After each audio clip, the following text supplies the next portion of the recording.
Сайн байцгаана уу? Энэхүү бичлэгээр бид бүхэн микросистемийн харилцагч модулын харилцагчийн үндсэн мэдээлэлээс бусад мэдээллийг хэрхэн бүртгэх талаар танилцах болно. Үүний тулд харилцагч цэс рүү орно. Харилцагчийн жагсаалт эргэн. За өмнө нь бүртгэсэн харилцагч руугаа орно. Нэмэлт мэдээлэл хэсэгт тухайн хадгалан зээлийн хөшөө болон банк бус санхүүгийн байгууллагаас хамаарат тухайн байгууллагын тодорхойлж өгсөн талбарууд харагдах болно. За энэхүү байгууллагууд дээр маань бол татвар төлөгчийн дугаарыг заавал бөглөх ёстойгоор оруулж өгсөн байна. Ажлын газрын хаягийг оруулж өгөхөөр байна. Өмнөх бүртгэлийн дугаарыг оруулж өгөх шаардлагатай байгаа байна. Ажил эрхэлдэггүй гишүүдийн тоог мөн заавал бөглөх ёстой байгаа юм байна. Цалингийн орлого, бизнесийн орлого хэрвээ байгаа бол гараас оруулж өгнө. Түрээсийн орлоготой бол оруулж өгнө. Та бүхэн анзаарч байгаа бол энэхүү одтой талбаруудыг заавал бөглөх шаардлагатайг анхаарах хэрэгтэй. Одгүй талбаруудыг бол заавал бөглөх шаардлагагүй гэсэн үг. Ажилтг байгууллагын утасны дугаар, хаяг, ажилтг байгууллагын цахим шуудан буюу мэйл хаяг, гэх мэтчлэн мэдээллүүдийг бөглөөд хадгалах төвчийг дарах нэ. Ингэснээр тухайн харилцагчийн маань үндсэн мэдээлэлээс гадна нэмэлт шаардлагатай талбаруудыг бөглөж өгч болох нэ. Холбоо барих. Тухайн харилцагчтай хэрхэн холбоо барих сувгуудыг энд бүртгэж өгнө. Холбоо барих төрлүүдээс дурдвал утас, имэйл хаяг, Facebook, Twitter, ажлын газрын утасны дугаар, ажилтг байгууллагын цахим шуудан, гүйцэтгэх удирдлагын утасны дугаар гэх мэтчлэн сонголтуудаас сонгож тухайн харилцагчтай холбоо барих мэдээлэл оруулж өгөх нэ. Хаяг. Тухайн харилцагчийн хаягийн мэдээлэл мөн бүртгэлжүүлж өгнө. Үүний тулд үндсэн хаяг, төр хаяг, ажлын газрын хаяг, иргэний үнэмлэхний хаяг, лавлгааны хаяг гэх мэтчлийн 5 төрлөөс сонголт хийх боломжтой байна. Орон сууцны төрөл нь нийтийн орон сууц, хувийн орон сууц, гэр гэсэн сонголтуудаас сонгож өгч болно. За хаягийн дэлгэрэнгүй мэдээлэл оруулж өгнө. Улаанбаатар хот гэхэд тухайн Улаанбаатар хот байгаа сум дүүргүүдийн сонголтууд гарч ирнэ. Эндээс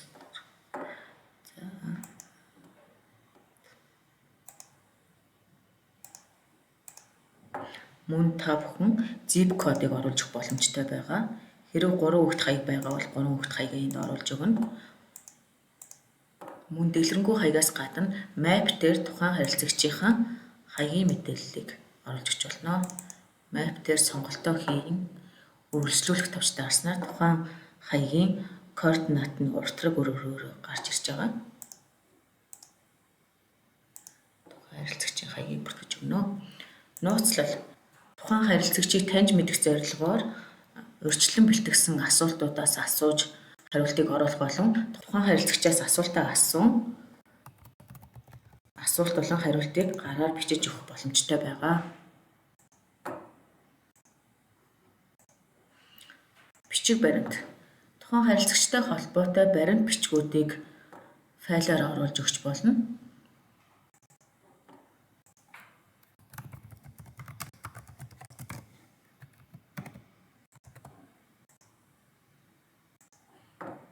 Гарын үсэг.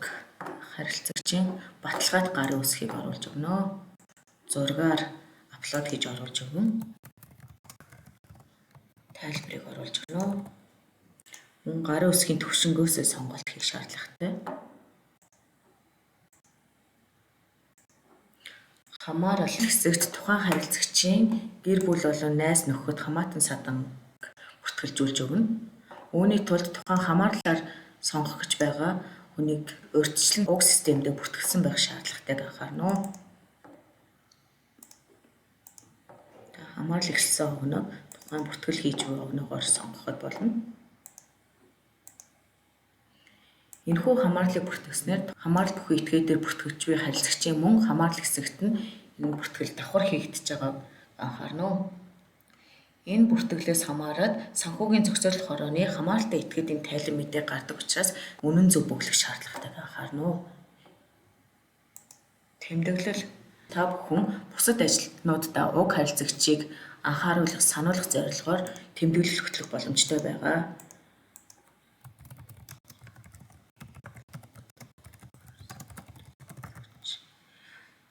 Жишээ нь хар жигсаалтад орсон харилцагч эсвэл зээлээ хугацаанда төлдөггүй найдвар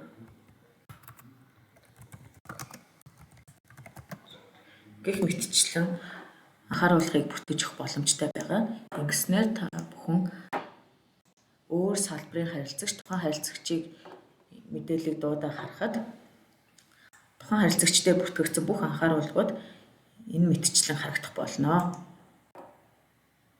Данс хэсэгт бол та бүхэн ямар нэгэн бүртгэл хийхгүй бөгөөд зөвхөн лавлах боломжтой гэсэн үг. Тухайн харилцагч дээр маань бүртгэлтэй үндсэн болон хамтран эзэмшиж байгаа бүхий л данснуудын жигсаалтыг харах боломжтой. Мөн энэхүү цэнхэр хэсэгтэр дарж орсноор тухайн дансны дэлгэрэнгүй мэдээллийг мөн харах боломжтой байгаа. Авлага өглөг мөн адил эндээс бүртгэл хийхгүй зөвхөн лавлах боломжтой. Тухайн харилцагч дээр хичнээн төгрөгийн авлага болон өглөг байгааг харах боломжтой байгаа. Барьцаа хөрөнгө мөн адил тухайн харилцагч дээр маань ямар барьцаанууд байгаа вэ гэдгийг харах боломжтой. Банкны данс. Энэхүү хэсэгт тухайн харилцагчийн төлбөр төлөх шаардлагатай данснуудын мэдээллийг оруулж өгнө.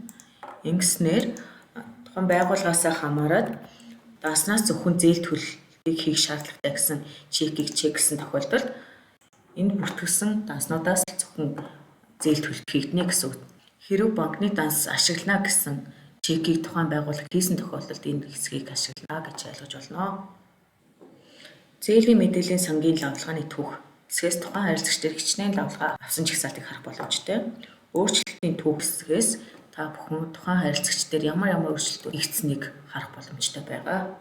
Мөн харилцагчийн жигсаалт хэсгээс та бүхэн тухайн харилцагчийг идэвхгүй төлөвт оруулах болон хар жигсаалт руу оруулах боломжтой байгаа.